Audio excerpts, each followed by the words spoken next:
At a concert on the Asian shores of Istanbul, thousands chant in unison against Turkey's ruling party.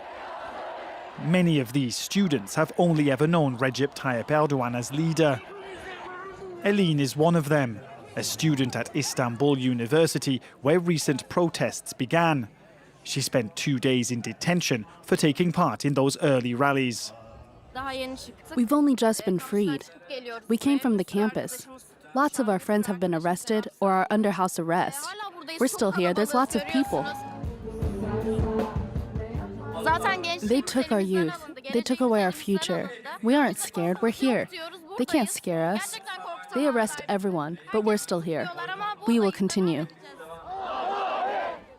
The arrest of Istanbul Mayor Ekrem Imamoglu on March 19th led to a wave of protests that swept the country. It also triggered a fierce police crackdown. The government claims protesters attacked police, saying roughly 2,000 people have been detained in 1 month.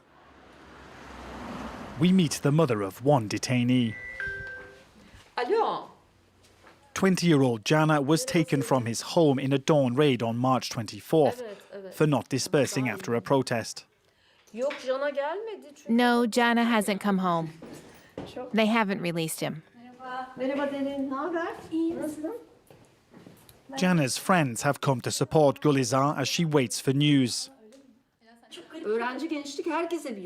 The young people showed how to resist. Students led the way for everyone. The boycotts and the resistance spread everywhere in Turkey. And it's once again the students that are behind it. Some 300 students have been arrested, many of them after being identified in photos and videos. They came towards 5:30 or 6 in the morning, police from the security services, as well as counter-terrorism officers. Generally speaking, there aren't any clear allegations, just a photo taken during a rally. So anyone can be accused of a crime at any moment. They can be accused, judged, and punished. In other words, what isn't a crime today can become one tomorrow.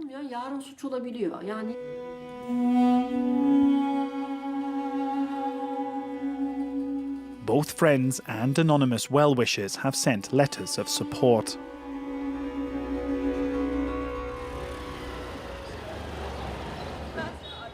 Four days after the concert, we meet up again with Elin and her friends. They say that Ekrem Imamoglu's arrest was the tipping point for a generation fed up with AKP rule. This isn't just something that happened because of Ekrem Imamoglu. We've already said that we were always targeted, that the conditions were bad, that we would no longer accept what the AKP has imposed on us for 23 years. This resistance is more than just a CHP gathering.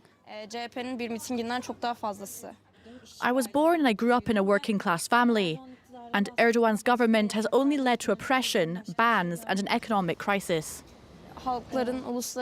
We dream of having a country where people can determine their own destiny. We're putting up a fight to obtain these rights.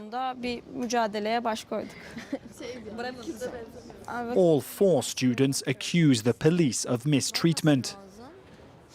One of them, Yaren, was even injured. They broke one of my teeth, and of course they tried intimidating us throughout the period of detention. We're back on the streets, we're back on the campuses. We will continue to fight.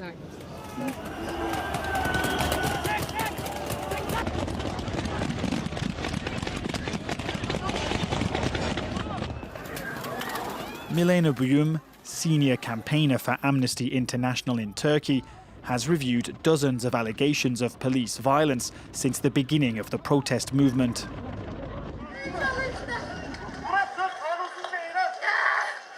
The woman is saying, please, I beg you, don't do this, don't do this. And the police officer is saying, but this is an illegal event, illegal protest. Why are you here? Why are you here? And then the woman is screaming in pain.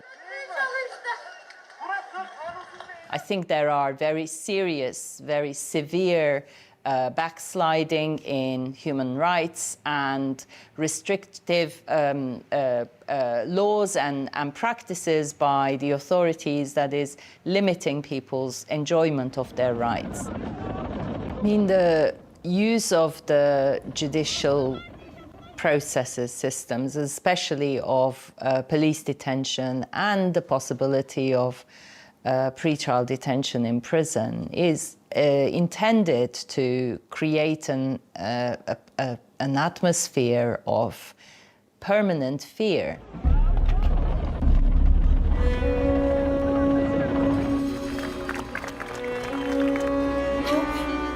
We meet Jana's mother again, this time in front of Silivri prison. More than 2 weeks after Jana's detention, he's been released, pending trial.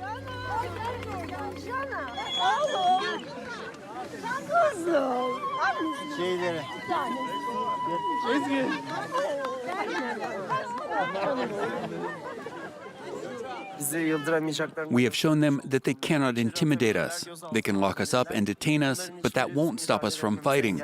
On the contrary, we will continue the struggle with boycotts and a resistance that's stronger and even more determined than before. Whilst students gear up for more protests, Turkey's main opposition party has called for early elections. They claim they can beat Recep Tayyip Erdogan at the ballot box.